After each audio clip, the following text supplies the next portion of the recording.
इतिहास की पुस्तक दूसरा भाग अध्याय 29। इतिहास की पुस्तक दूसरा भाग अध्याय 29। हिजकिय्याह के सुधार के काम। जब हिजकिय्याह राज्य करने लगा तब वह 25 वर्ष का था और 29 वर्ष तक यरूशलेम में राज्य करता रहा। और उसकी माता का नाम अबीयाह था, जो जकरिय्याह की बेटी थी, जैसे उसके मूल पुरुष दाऊद ने किया था, अर्थात जो यहोवा की दृष्टि में ठीक था वैसा ही उसने भी किया। अपने राज्य के पहले वर्ष के पहले महीने में उसने यहोवा के भवन के द्वार खुलवा दिए और उनकी मरम्मत भी कराई। तब उसने याजकों और लेवियों को ले आकर पूर्व के चौक में इकट्ठा किया और उनसे कहने लगा, हे लेवियों, मेरी सुनो। अब अपने अपने को पवित्र करो और अपने पूर्वजों के परमेश्वर यहोवा के भवन को पवित्र करो और पवित्र स्थान में मैल निकाल दो। देखो, हमारे पुरखाओं ने विश्वासघात करके वह कर्म किया था जो हमारे परमेश्वर यहोवा की दृष्टि में बुरा है, और उसको तज करके यहोवा के निवास से मुंह फेर कर उसको पीठ दिखाई थी। फिर उन्होंने ओसारे के द्वार बंद किए और दीपकों को बुझा दिया और पवित्र स्थान में इसराइल के परमेश्वर के लिए न तो धूप जलाया और न होम बलि चढ़ाया था। इसलिए यहोवा का क्रोध यहूदा और यरूशलेम पर भड़का है, और उसने ऐसा किया कि वे मारे मारे फिरे और चकित होने और ताली बजाने का कारण हो जाए, जैसे कि तुम अपनी आंखों से देख रहे हो। देखो, इस कारण हमारे बाप तलवार से मारे गए और हमारे बेटे बेटियां और स्त्रियां बंधुआई में चली गई है।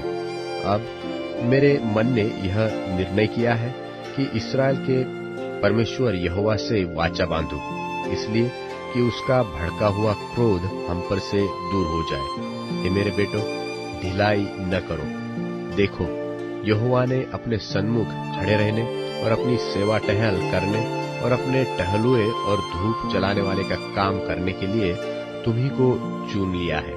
तब लेवीय उठ खड़े हुए, अर्थात कहातियों में से अमासै का पुत्र महत और अजर्याह का पुत्र योएल, और मरारियों में से अब्दी का पुत्र कीश और यहलेलेल का पुत्र अजर्याह, और गेर्शोनियों में से जिम्मा का पुत्र योआह और योआह का पुत्र एबेन, और एलीसापान की संतान में से शिमरी और यूएल, और आसाप की संतान में से जकरियाह और मतत्न्याह, और हेमान की संतान में से यहूएल और शिमी, और यदूतून की संतान में से शमायाह और उज्जीएल। इन्होंने अपने भाइयों को इकट्ठा किया और अपने अपने को पवित्र करके राजा की उस आज्ञा के अनुसार जो उसने यहोवा के वचन पाकर दी थी, यहोवा के भवन के शुद्ध करने के लिए भीतर आए।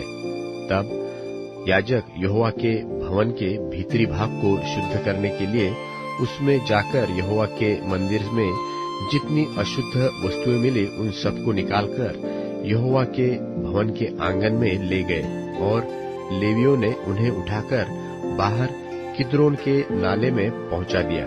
पहले महीने के पहले दिन को उन्होंने पवित्र करने का काम आरंभ किया, और उसी महीने के 8वें दिन को वे यहोवा के ओसारे तक आ गए। इस प्रकार उन्होंने यहोवा के भवन को 8 दिन में पवित्र किया, और पहले महीने के 16वें दिन को उन्होंने उस काम को पूरा किया। तब उन्होंने राजा हिजकिय्याह के पास भीतर जाकर कहा, हम यहोवा के पूरे भवन को और पात्रों समेत होम बलि की वेदी और भेंट की रोटी की मेज को भी शुद्ध कर चुके, और जितने पात्र राजा आहाज ने अपने राज्य में विश्वासघात करके फेंक दिए थे, उनको भी हमने ठीक करके पवित्र किया है, और वे यहोवा की वेदी के सामने रखे हुए हैं। तब राजा हिजकिय्याह सवेरे उठकर नगर के हाकिमों को इकट्ठा करके यहोवा के भवन को गया।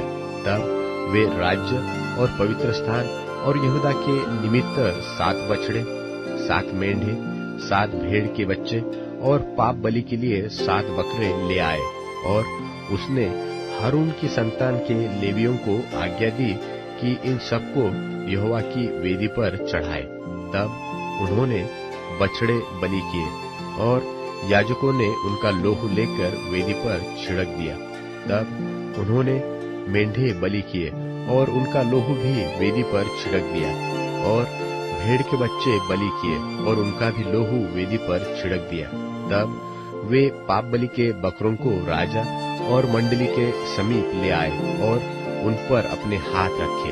तब याजकों ने उनको बलि करके उनका लोहू वेदी पर छिड़क कर पाप बलि किया, जिससे सारे इस्राएल के लिए प्रायश्चित किया जाए, क्योंकि राजा ने सारे इस्राएल के लिए होम बलि और पाप बलि किए जाने की आज्ञा दी थी। फिर उसने दाऊद और राजा के दर्शी गाद और नातान नबी की आज्ञा के अनुसार, जो यहोवा की ओर से उसके नबियों के द्वारा आई थी, झांझ, सारंगिया और विनाए लिए हुए लेवियों को यहोवा के भवन में खड़ा किया। तब लेविय दाऊद के चलाए बाजे लिए हुए, याजक तुरैया लिए हुए खड़े हुए।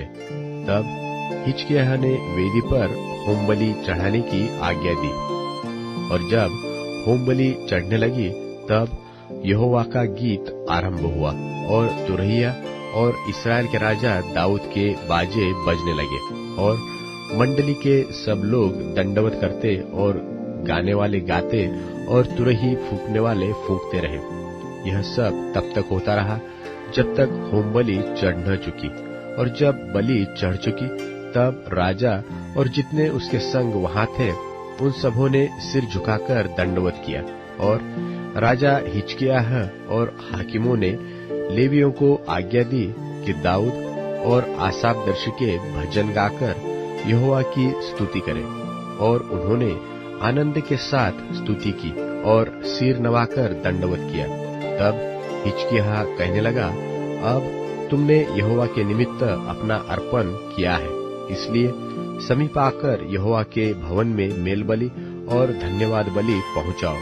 तब मंडली के लोगों ने मेल बलि और धन्यवाद बलि पहुंचा दिया, और जितने अपनी इच्छा से देना चाहते थे उन्होंने भी होम बलि पहुंचाए। जो होम बलि पशु मंडली के लोग ले आए उनकी गिनती यह थी: 70 बैल, 100 मेंढे और 200 भेड़ के बच्चे। ये सब यहोवा के निमित्त होम बलि के काम में आए। और पवित्र किए हुए पशु 600 बैल और 3000 भेड़ बकरियां थी। परंतु याजक ऐसे थोड़े थे कि वे सब होम बलि पशुओं की खाले न उतार सके। तब उनके भाई लेवीय उस समय तक उनकी सहायता करते रहे जब तक वह काम निपट न गया। और याजकों ने अपने को पवित्र न किया, क्योंकि लेवीय अपने को पवित्र करने के लिए पवित्र याजकों से अधिक सीधे मन के थे। और फिर होम बलि पशु बहुत थे और मेल बलि पशुओं की चर्बी भी बहुत थी, और एक एक होम बलि के साथ अर्घ भी देना पड़ा। यहोवा के भवन में की उपासना ठीक की गई। तब हिजकिय्याह और सारी प्रजा के लोग उस काम के कारण आनंदित हुए जो यहोवा ने अपनी प्रजा के लिए तैयार किया था, क्योंकि वह काम एकाएक हो गया था।